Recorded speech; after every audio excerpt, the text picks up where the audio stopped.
TV Crazy Man here. In this video I've collected all the various times that stuntmen have popped up in my Goose videos. Along the way we'll see some of classic television's best stunt scenes, so put on your seatbelts, it's gonna be a fun ride. One of the benefits, some might say, about better television screens and higher definition is we notice things we might have missed on older TV sets back in the day. Like when our favorite actors have been replaced with stuntmen. Why did you do that?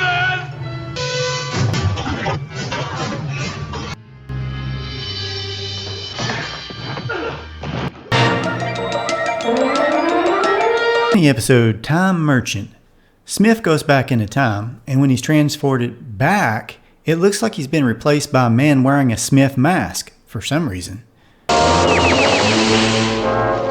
Could it be that time travel requires a stuntman? Save me! We're not ordinary people. We're morons. Yeah, believe it or not, the Three Stooges actually had their own stuntmen. And sometimes you can tell. If you keep your eye on Curly's head, there's something is weird when he falls from the chair. Yeah, I'm pretty sure that's a stuntman wearing a bald cap.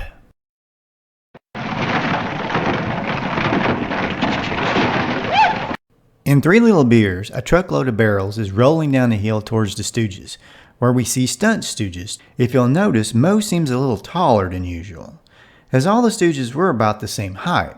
With all the crazy stuff the Stooges did do, it amazes me that they occasionally did use stuntmen. You almost think of these guys as superhuman in their ability to take just about anything.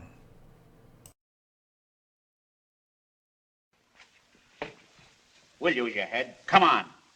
1, 2, 3. In the Stooges short, Three Dumb Clucks, there is definitely some weird stuff going on.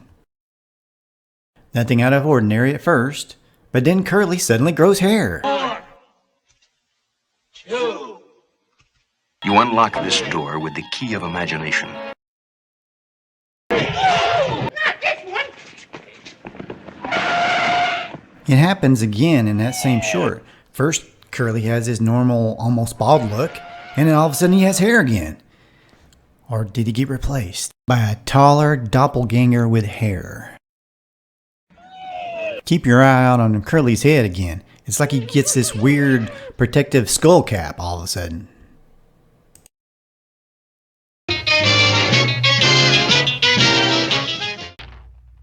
Oh dear. This episode, keep an eye out for a mysterious extra foot when Max gets thrown behind a desk. Either it belongs to his stuntman or somebody's missing a foot.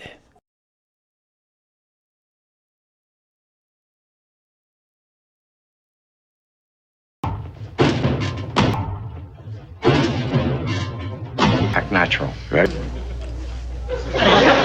Did you ever notice that sometimes Don Adams' stunt double seems to have a lot thicker hair than he did? Of course, you can see stuff like that a lot easier now with high-definition television sets. In the 50s, the biggest action star was probably Superman, played by George Reeves, who did most of his own stunts, like jumping into the air off of a diving board or leaping into a scene. But sometimes you can see a stunt double appear. In the episode The Mind Machine, it looks like George Reeves sort of transforms into a Superman with curly hair.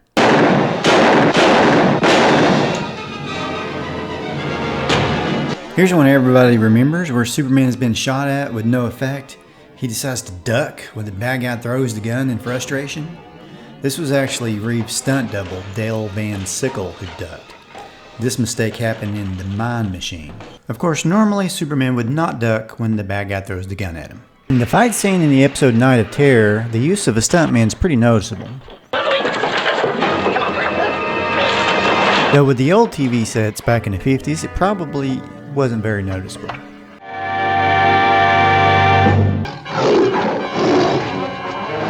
In the Julie Newmar Catwoman episode, Better Luck Next Time, Batman's fighting a tiger at the beginning. One might be tempted to think it's Alfred in disguise due to the gray mustache that Batman appears to have, but it's just a stuntman.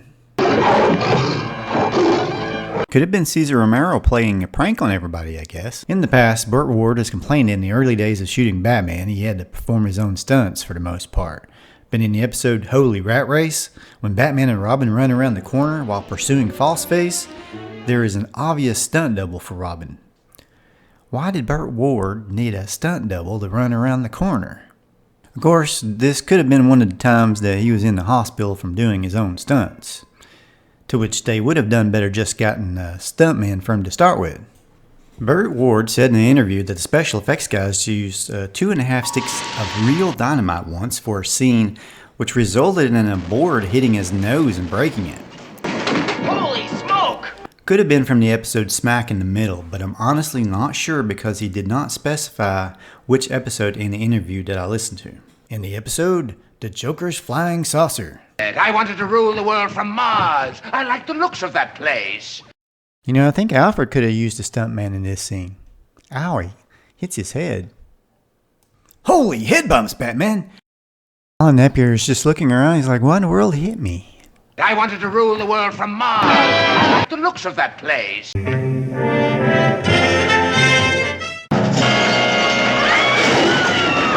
This action-packed, slightly sci-fi western required a lot of cool stunts that actor Robert Conrad liked to do for himself, for the most part, until this particular stunt didn't go quite as planned. From what I read, he had to go to the hospital after this stunt. Notice how he appears to hit his head when he lands. Now after this episode, you can see stuntmen filling in for Conrad from time to time.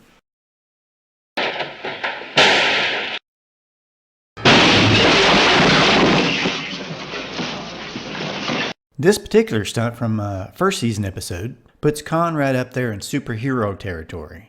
And if you look closely, you can see the table he lands on is made for landing, as it's made out of some kind of cushiony material, which is a good thing because he might have had to go to the hospital sooner if he would have landed on a hard table.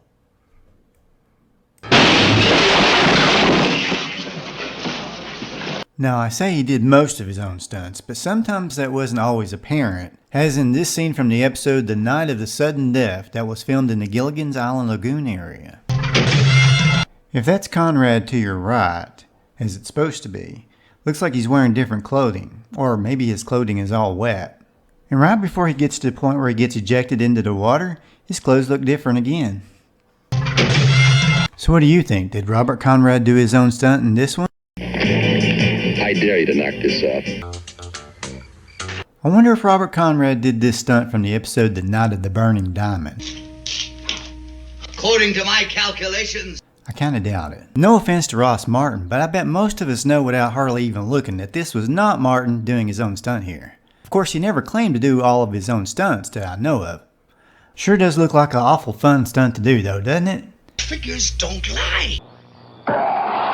We now return to the Incredible Hulk.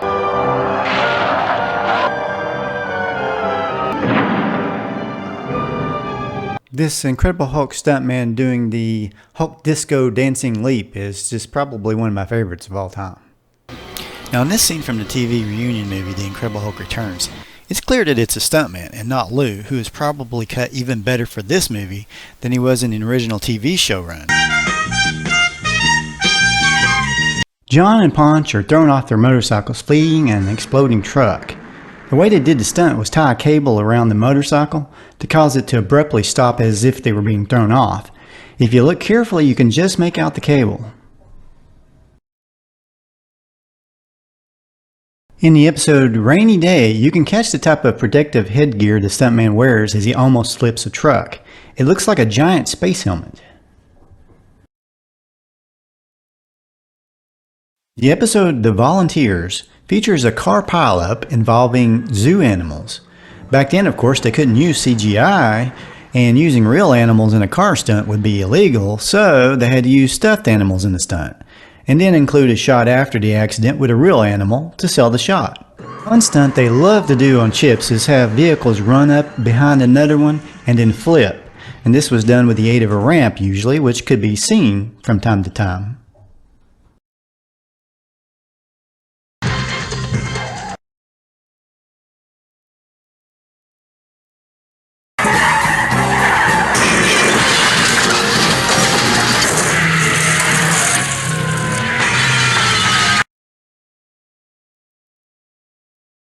On the episode, Repo Man, actor Mills Watson plays the bad guy. You might remember him as Deputy Perkins from BJ and the Bear and Sheriff Lobo. Mills, of course, was mostly bald, but you can tell that his stuntman had a full head of hair. In the episode Biorhythms, there's a stunt that really had me thinking for the longest that the stuntman on the bikes got hit by the shockwave of the blast by accident. I mean, the scene really seems organic, but in my research I found there is a difference of opinion on whether or not this was actually stuntmen or dummies on the bikes. So I took a long look. At first it appears that it has to be real stuntmen, but then the guy on your left appears to be clearly a dummy, the way his arms stay up in the air after he comes to a stop. What do you think? Did they use a combination of stuntmen and dummies? Either way, it's an amazing scene. This would probably look like it came from a video game if it would have been done today. I mean, I get the safety factor in using CGI, but seeing so many computer-generated images these days makes me appreciate the real-life stunt work and effort that went into these old shows back in the day. Speaking of dummies, there's no doubt that a mannequin was used on the passenger side of the van in this particular shot. Looks like they probably used a mannequin on the driver's side as well. This is what it looked like when they inserted the actors into the scene. Notice in the episode High Octane, as John and Punch are in hot pursuit, John is wearing short sleeves. Up until they switch to a stuntman, then his arms are actually wrapped for the motorcycle crash that follows.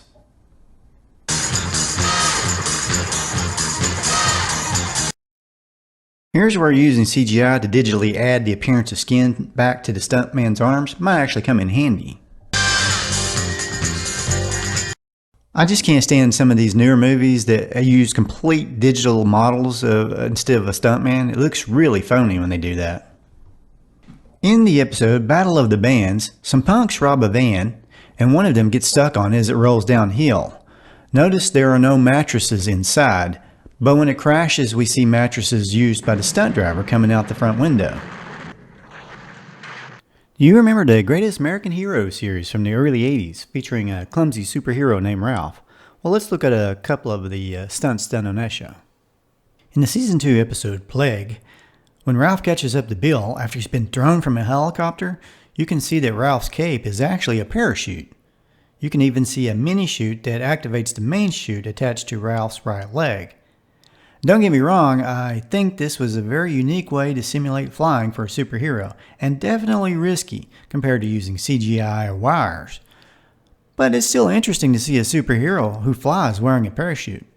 There's a couple times on this episode that Ralph doesn't look quite like Ralph. Who's this guy? Okay, unless I'm really losing my mind, that's not Ralph Hinckley. I mean, I'm the TV crazy man, but that's because I'm crazy about television. In the season 3 episode Live at 11, as Ralph takes off, you can see a trampoline springboard pop up from behind the bushes.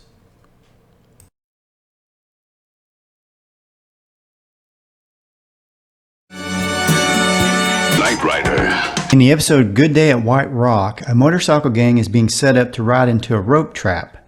The first one hits the rope as planned, but the second gang member is pulled off his bike before he even gets anywhere near the rope. If you have a good sized screen, you may be able to actually see the line behind him that yanks him.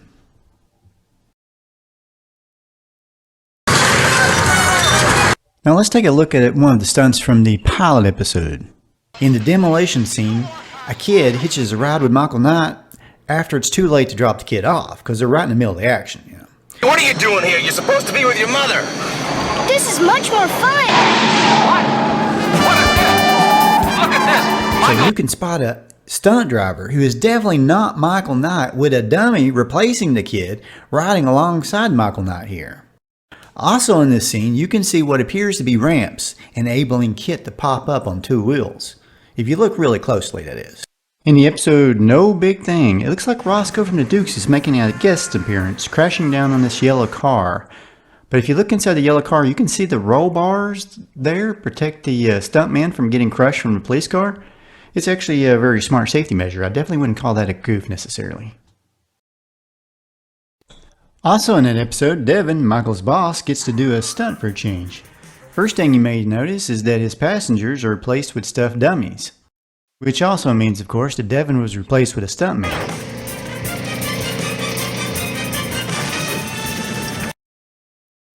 Check out Stunt Devin's safety helmet.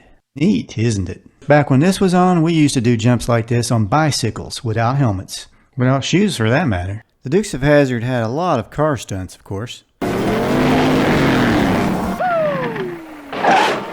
There was one time when you actually see a stuntman hidden in the car. Of course, the two guys jumping out were obviously stuntmen as well.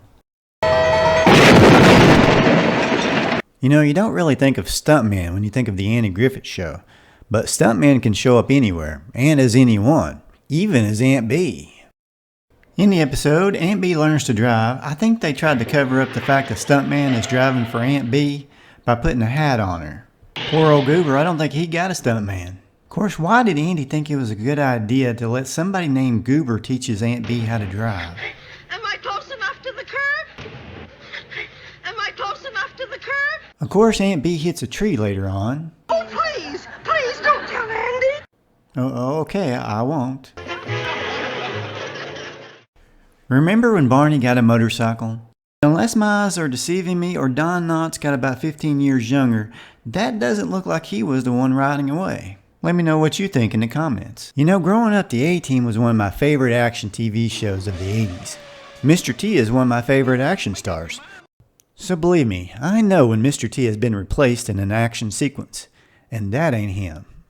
And you know, it wasn't that Mr. T needed a stunt driver or anything like that. He just needed somebody to stand in for him while he was beating up bad guys on the other side of town.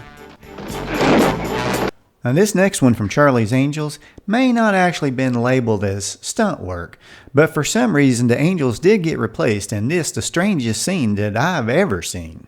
In the episode Magic Fire, Kelly and Chris rush off to save Sabrina from a fire in Kelly's Mustang.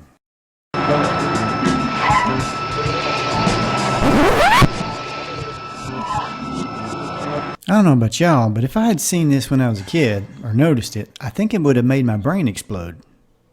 When they do arrive, it is Kelly and Chris that gets out of the car. I think. I hope. Oh, please don't forget to hit the like button. You know, I always love pointing out instances where stuntmen pop up, like in the episode Created Equal. They seem to be tiring. Words belong. They seem to be tiring. Words belong. Sometimes, of course, they are more noticeable than others. Like, there's no way that that dude is Jeffrey. And that is totally not Bog.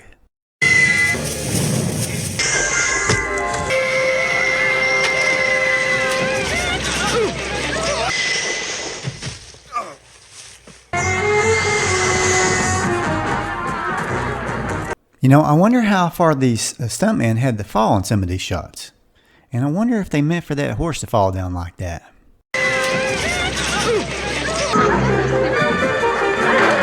Here's another stuntman sighting. Well, that concludes this compilation of all the stuntman related segments that I've done so far, or at least that I remember doing. I hope you enjoyed it. The next video I plan on working on will be I Love Lucy Goose, and maybe something on the Lone Ranger in the near future. Possibly the original Quantum Leap. Keep an eye out for those things, and thanks for watching. Please subscribe if you haven't already. Hit like, comment, and have a great day.